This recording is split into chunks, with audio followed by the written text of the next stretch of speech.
Estamos recebendo hoje Alain Robert Arquette. Ele é da cidade de Pato Branco, Paraná, conferencista espírita, médico homeopata. Olá, Alain, é uma grande alegria para nós te receber no programa de hoje.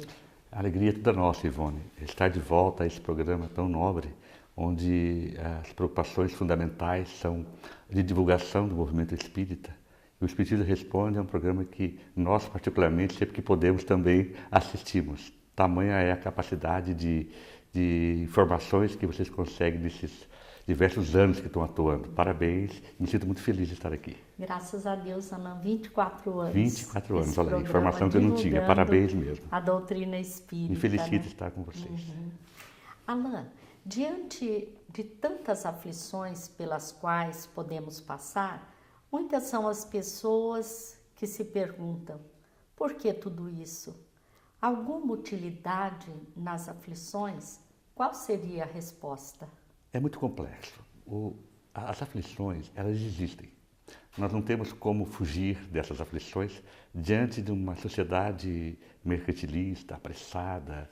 Hoje nós somos cárceres do relógio, vivemos uma era de tempo sem tempo e tudo se torna muito complexo. Então, o que eu recomendaria aos nossos telespectadores é que aprendessem a lidar com as aflições.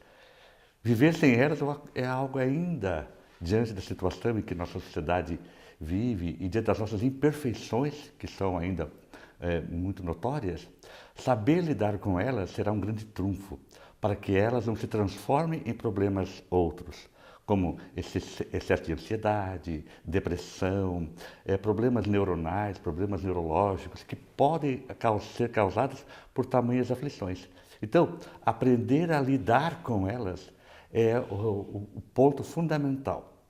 Eu até gostaria de acrescentar aos nossos ouvintes que Andrew Solomon é um escritor norte-americano que lançou um livro em 2001 chamado O Demônio da Meia-Noite, Uma Anatomia da Depressão.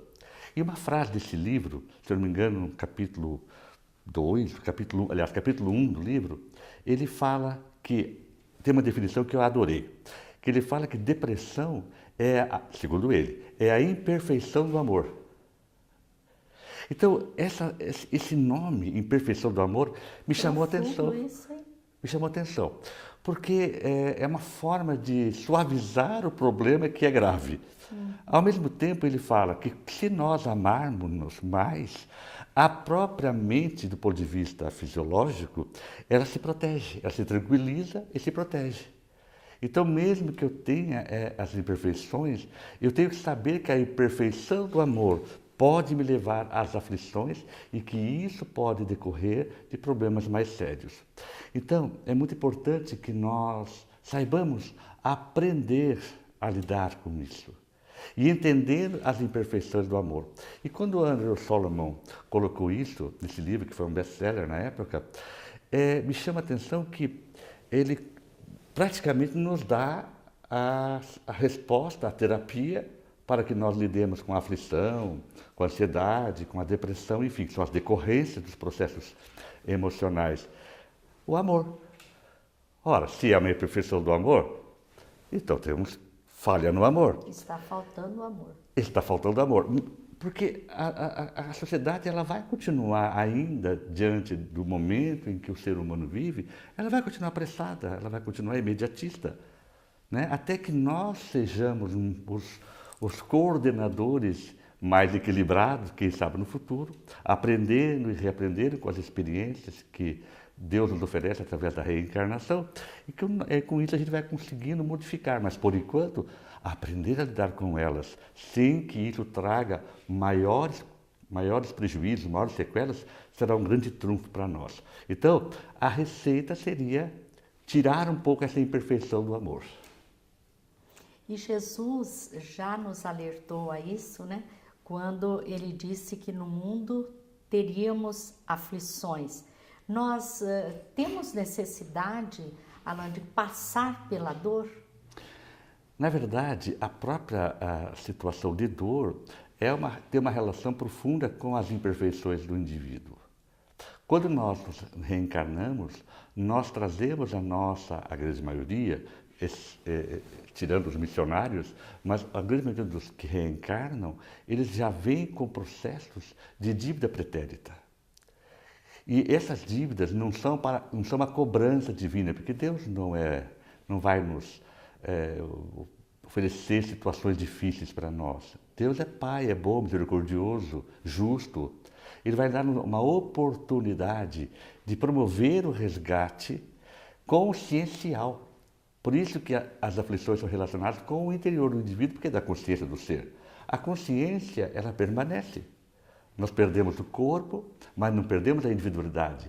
Aquilo que construímos no passado está armazenado como se fosse uma estrutura espiritual que temos. E nós, quando voltamos, trazemos esses processos. E esses processos, cada vez que nós retornamos ao seio terreno para o resgate, para a recuperação, para a nova prova oferecida pela bondade divina, justamente nós carregamos isso. Por isso que muitos, no meu caso como médico, muitos pacientes me dizem: mas eu tenho uma aflição, doutor, que eu não sei de onde que veio.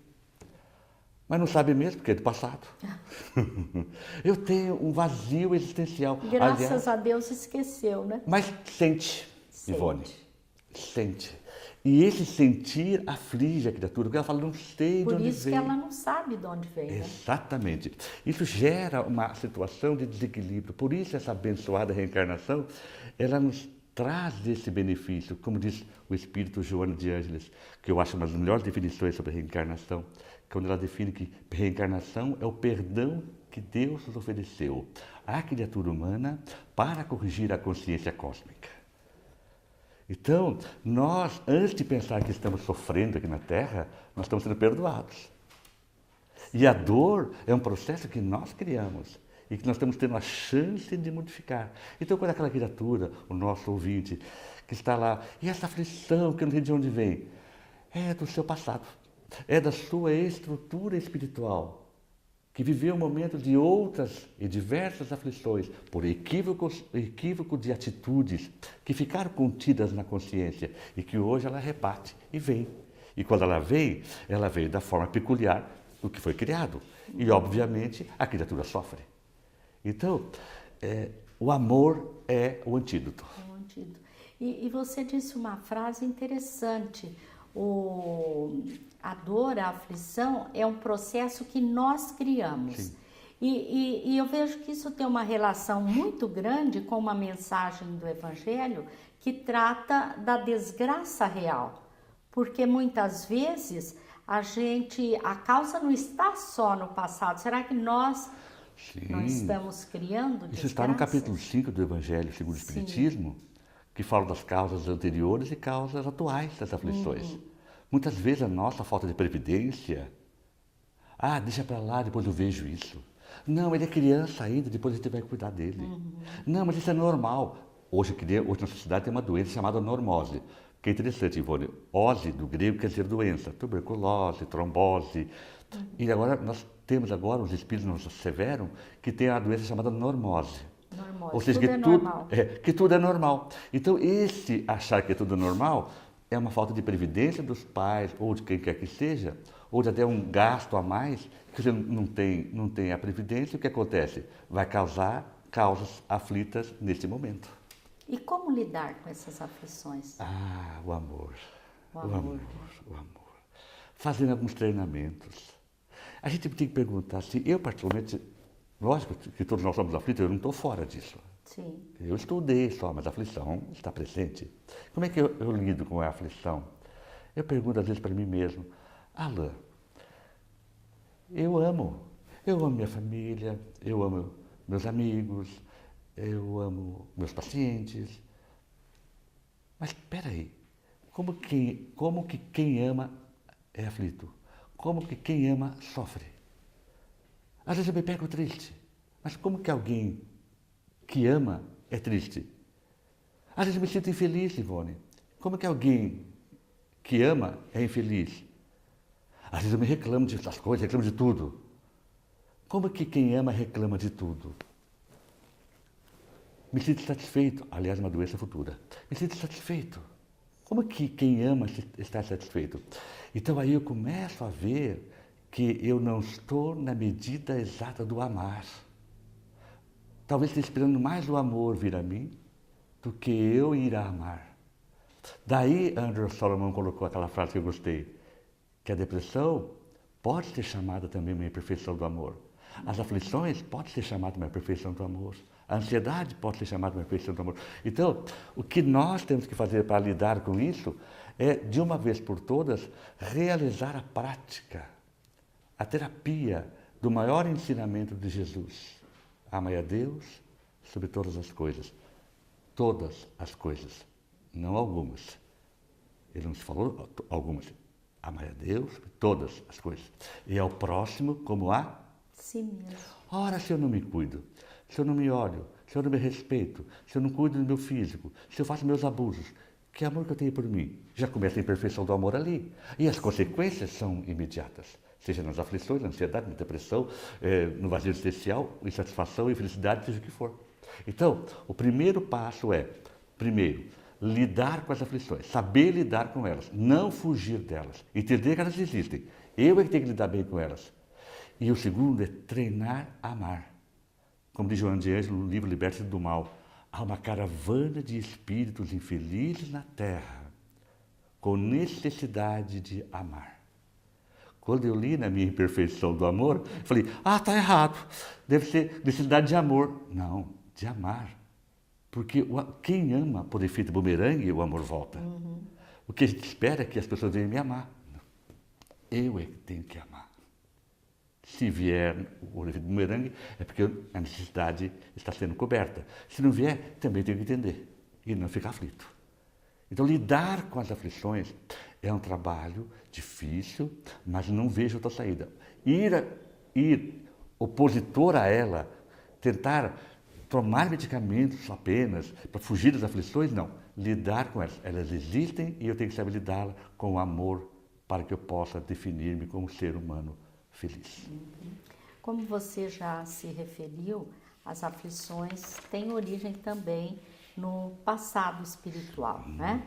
Como que nós podemos perceber isso em nós, se aquela aflição tem origem no passado? Como fazer esse processo de autoconhecimento?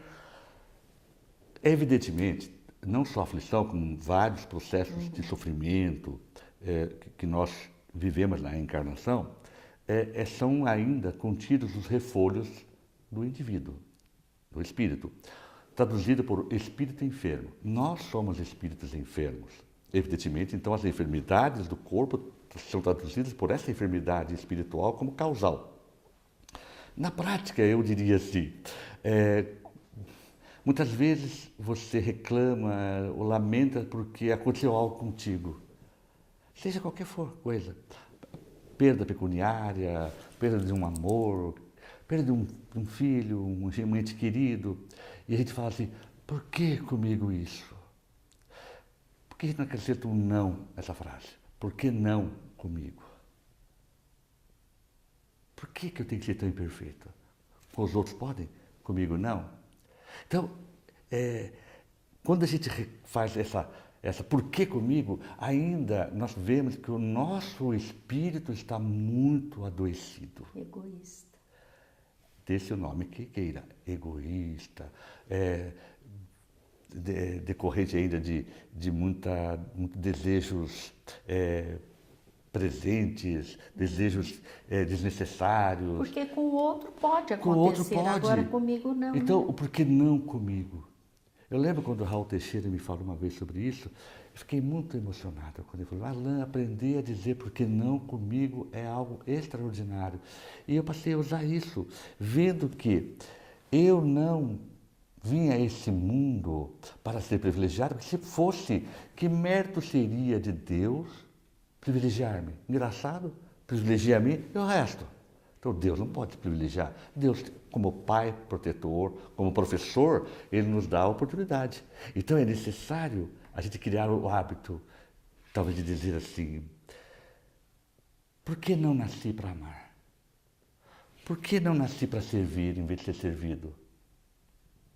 Eu sei que ainda é difícil, a gente está ainda muito... Né? A gente sempre espera que o outro venha e faça para a gente. E quando não faz, a gente se aflige. A gente fica bravo, a gente fica triste.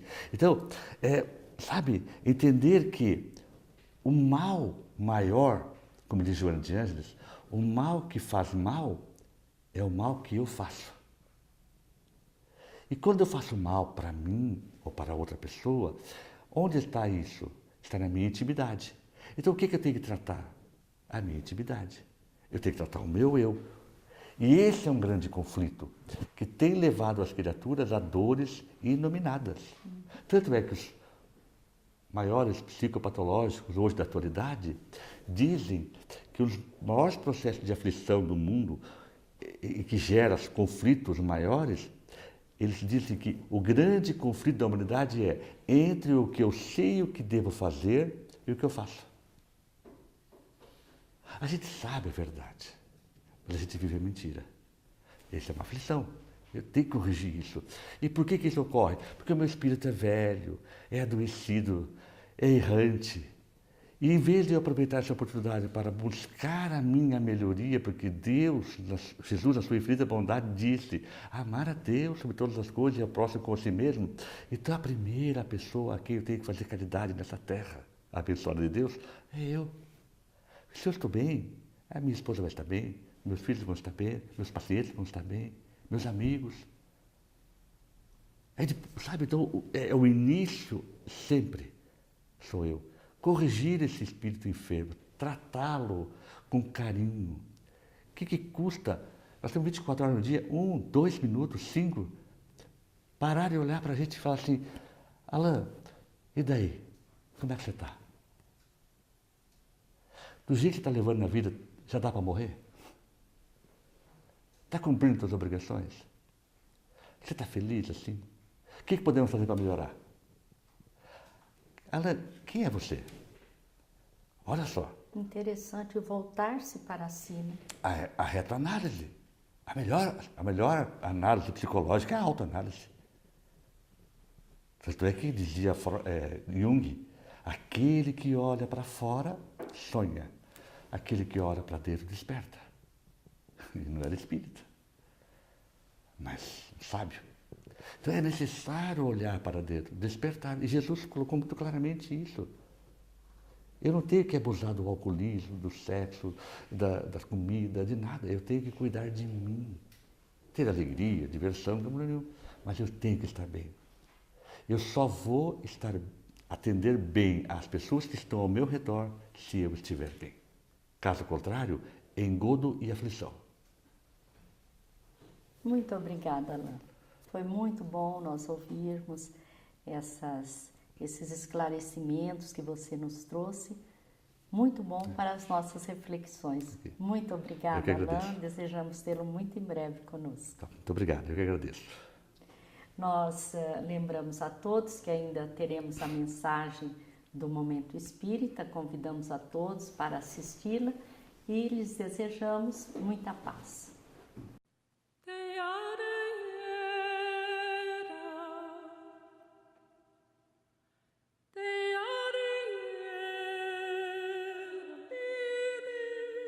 O espetáculo da primavera explodindo em flores e cores é deslumbrante. Quase inacreditável, não ocorresse todos os anos, que após os meses de inverno com temperaturas extremamente baixas, haja tal profusão de botões e flores se abrindo aos beijos do sol. Árvores, até há pouco desnudas, se vestem de verdes variados e se engalanam com folhas. Mas o espetáculo que o homem monta com árvores, plantas, folhagens e flores é sempre indescritível.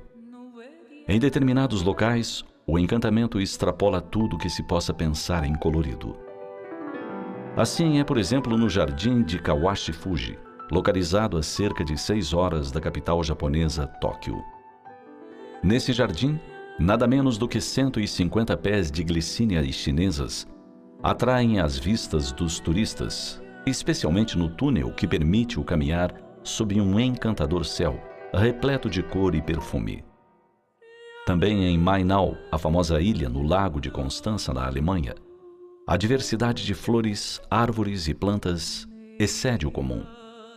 Carvalhos e cedros frondosos dão ao local uma silhueta elegante, além de uma legião de plantas de vasos e uma valiosa coleção de árvores cítricas.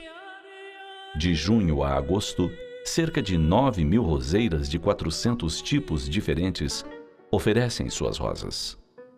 Além das cores, dos perfumes, da textura das pétalas de cada flor, encantam os visitantes as formas compostas pelos jardineiros.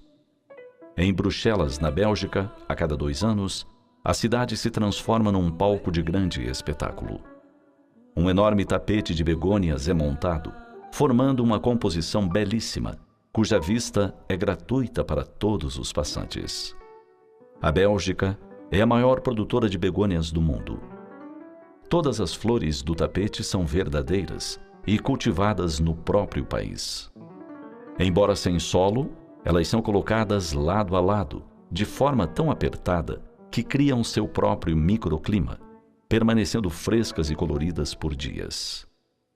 Enfim, em todas as cidades, praças e parques do mundo, é possível encontrar a policromia das flores ajustada pela mão humana.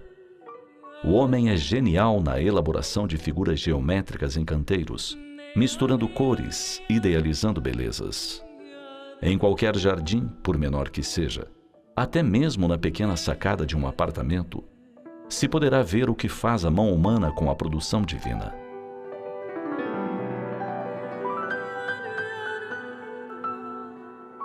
É mesmo assim. Deus cria as flores e o homem compõe os jardins. Une-se a genialidade infinita de Deus à criatividade humana, e o resultado é o que extasia os nossos olhos e o espírito. Nesses momentos, a alma se sente mais próxima de seu Criador, Pai e Senhor. E o homem se sente feliz compondo esses poemas de cor e perfume, utilizando-se da essência divina que em sua intimidade dormita. Nessa cumplicidade de arte, mais uma vez atesta-se da grandeza do Criador. Ele poderia ter feito tudo sozinho. No entanto, desejou que o homem se tornasse colaborador constante. Por isso é que o homem todos os dias se supera, engendrando mais e mais versos em cores e poesias de perfumes. Deus cria as flores.